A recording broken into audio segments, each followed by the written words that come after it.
Touch the ground you're standing on right now. It might be tile or carpet, or asphalt, or wooden floors worn smooth by years of footsteps. You probably don't think about it. You just stand there, in your city, in your house, inside a civilization that has been running without interruption for thousands of years. You've never had to fight for it. You've never had to wonder whether it would still be here tomorrow. That feeling, the quiet certainty that everything is still okay, is something your ancestors spent their entire lives trying to manufacture. And most of them failed. The thing you take for granted, the knowledge that you're safe, was, for most of human history, one of the hardest pieces of information a person could ever obtain. Most people assume victory in ancient war was obvious. Two armies clash. One side loses more men. The survivors go home. But that's not quite right. And the real answer is far stranger than you'd expect. Because for most of human history, knowing whether you had actually won a war was one of the most dangerous, disorienting, and psychologically devastating problems a civilization could face. The answer involved rituals that would horrify you, mathematics that we're still studying today, and a fundamental truth about human psychology that your brain is using right now, whether you realize it or not. And once you see how your ancestors solved this problem, you'll never look at your own behavior the same way again. Let's start with the silence after the battle. Because that silence is the reason any of this was possible. You have to imagine something most of us have never experienced, the complete and total absence of real-time information. No radio, no scouts with smartphones, no satellites tracking troop positions from orbit. When two ancient armies met on a field, the commanders often couldn't see more than a few hundred meters in front of them.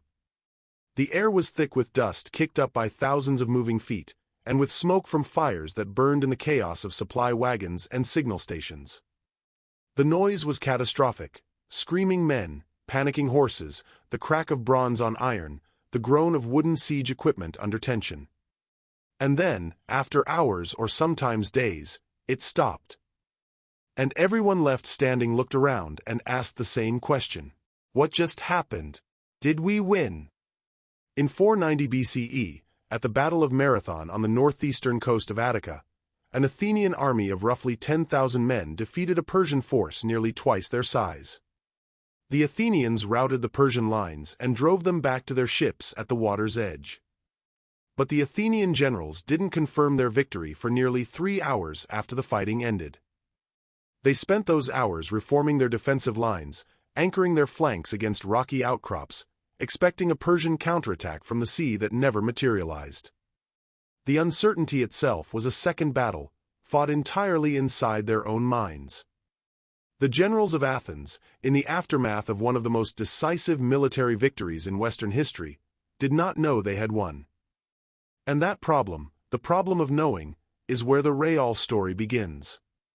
Your ancestors developed systems to answer this question, and those systems reveal something profound about how human beings process the difference between chaos and order. Not your dead, theirs. In the ancient Near East, Assyrian kings sent scribes onto battlefields within hours of a fight ending, and those scribes counted enemy bodies. But counting bodies in a pile of thousands, in heat, in blood, in a field that might still be contested, is nearly impossible to do accurately. So they counted something else. Beginning around 1200 BCE, Assyrian armies began cutting off the hands of enemy dead. 1 hand per body. The hands were piled separately, easier to count, impossible to fake without an actual corpse. Bas-reliefs at Nineveh, carved around 640 BCE under King Ashurbanipal, show scribes crouching beside literal mountains of severed hands, recording numbers on clay tablets while commanders look on. This wasn't cruelty for its own sake. It was accounting. It was the ancient world's most reliable metric for calculating a kill ratio, a dead reckoning of battlefield outcomes reduced to the most portable, unambiguous unit of evidence available. And here's what's fascinating. Historians at the Oriental Institute of the University of Chicago, studying those same carvings in 2007, found the numbers were surprisingly accurate when cross-referenced against other available records. They weren't inflated propaganda designed to impress a distant court. They were functional data, used to make real operational decisions about whether to press forward or consolidate. But that's only half the story. Because counting bodies told you what had already happened. It didn't tell you what was happening now, or what would happen next. And in ancient warfare, the gap between winning and knowing you had won could cost you everything. In 216 BCE, at the Battle of Cannae in southeastern Italy, the Carthaginian general Hannibal Barca executed one of the most devastating tactical maneuvers in military history, enveloping a Roman army of approximately 80,000 men. He killed somewhere between 50,000 and 70,000 of them in a single afternoon. It remains one of the highest single-day death tolls in recorded history. But the Romans didn't know the full scale of their catastrophe for days. Messengers moved at the speed of horses, and horses tire, and roads were uncertain, and some messengers never arrived at all. Others arrived with contradictory information. The Roman Senate received reports from 3 different surviving officers in 3 consecutive days, each contradicting the one before. And here's what nobody talks about. That confusion, that dangerous gap between the event and the knowledge of the event, forced ancient civilizations to develop something entirely unexpected. They developed probabilistic thinking. Long before the mathematics of probability was formally articulated by Blaise Pascal and Pierre de Fermat in their famous 1654 correspondence, generals were already reasoning in likelihoods. They were building informal decision trees from incomplete information. Greek commanders in the 5th century BCE, as documented in the histories written by Thucydides, applied a calculation so consistent across different commanders that it almost reads like an unofficial protocol. Scout absence time weighed against estimated travel distance, adjusted for known patrol patterns and terrain obstacles. They called it nothing. They had no name for it. They were just thinking in the dark, reaching for certainty with instruments that couldn't quite reach. And it gets stranger, which raises an uncomfortable question. If your brain is already running these calculations in the background, weighing absence against probability, silence against catastrophe, incomplete evidence against the cost of being wrong, then what does it mean to truly know something happened versus simply to believe that you know it? This is not a philosophical game. This is the exact problem ancient commanders faced, and it broke some of them entirely. The Greek historian Xenophon, writing in the early 4th century BCE, documented at least 6 instances of commanders who ordered retreats after genuine victories. Men who had physically won battles but psychologically could not process their own success because the information arriving at their senses remained contradictory or incomplete. The Spartan general Brasidas, in 422 BCE at Amphipolis in northern Greece, held his army in full defensive formation for 11 hours after the opposing Athenian forces had already withdrawn from the field. His own scouts confirmed the Athenians were gone. He didn't move. He stood there, in a victory he couldn't feel, waiting for a threat that had already dissolved. Because knowing something and trusting what you know are 2 entirely different cognitive events. And your brain has always understood this distinction, even when you haven't. The information system wasn't just external. Maps, scouts, messengers, severed hands. The information system was also internal. And the internal system has a flaw that has never been patched. It requires confirmation. Not once. Multiple times. From multiple independent directions. Your brain demands redundancy before it will release the grip of threat. And there's another layer to this. The confirmation rituals that ancient armies developed weren't only military in function. They were deeply psychological. And they emerged with striking consistency across cultures that had no contact with each other, separated by oceans and centuries and fundamentally different cosmologies. In ancient China, during the battles of the Spring and Autumn period, roughly 770 to 476 BCE, victorious commanders performed a ceremony called the presentation of ears. Soldiers brought the left ears of enemy dead to a designated collection point. The ears were counted, weighed on balance scales, and recorded on silk scrolls. The left ear specifically, because it was harder to fake. Right ears could theoretically be harvested from wounded who might survive, while the convention of left ears ensured a dead enemy.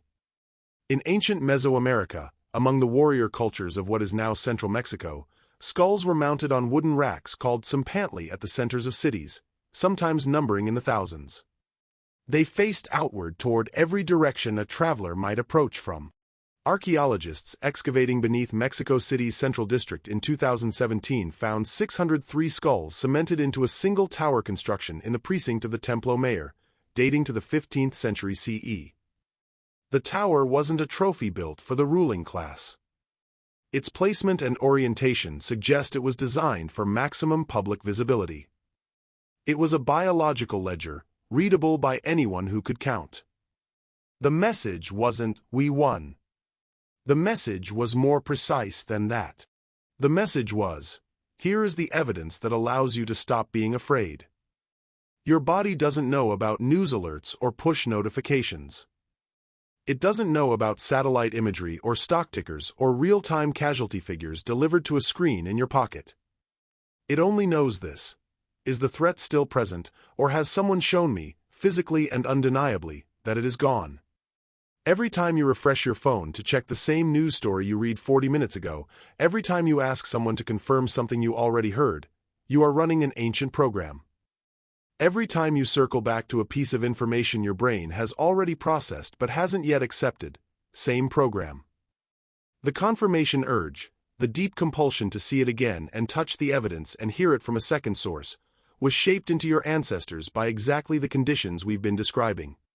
Uncertainty after danger is one of the most destabilizing states a human body can inhabit. The stress hormone cortisol remains elevated not during the threat but after it, during the period of unresolved ambiguity. Your brain is not trying to torture you when it loops on incomplete information. It is trying to protect you the way it protected every human being who ever stood at the edge of a silent battlefield and waited for scouts who might not come back. There is one more piece. The most sophisticated ancient victory confirmation system was not built on bodies or ears or skulls. It was built on time. In Rome, the Senate did not declare victory based on battlefield reports alone. It required 3 independent confirmations, delivered by separate couriers, over a mandatory waiting period of at least 7 days.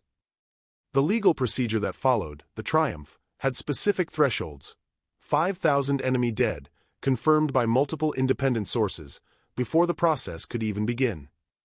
The waiting period was not written into law because Romans were naturally patient.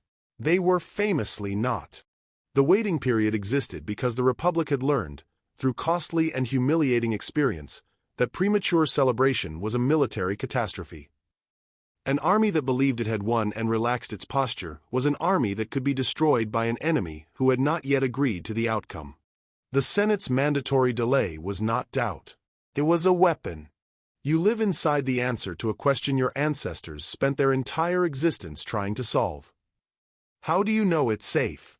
How do you know the danger is really, finally gone? They built mountains of severed hands to answer it. They mortared skulls into towers visible from every road into the city. They passed laws requiring 7 days of mandatory confirmation before anyone was allowed to celebrate. And your brain still runs those same circuits. Every time you need to hear something twice before you trust it, every time you wake at 3 in the morning with a low, sourceless unease you can't quite name. Every time the silence after something ends feels more frightening than the thing itself. The ancient world never fully solved the problem of knowing. The uncertainty was always there, underneath the rituals and the records and the waiting periods. And it is still there now, underneath the notifications and the refreshed feeds and the second opinion you always want before you'll allow yourself to relax. You're still in the silence after the battle, still waiting for the scouts to return, still counting.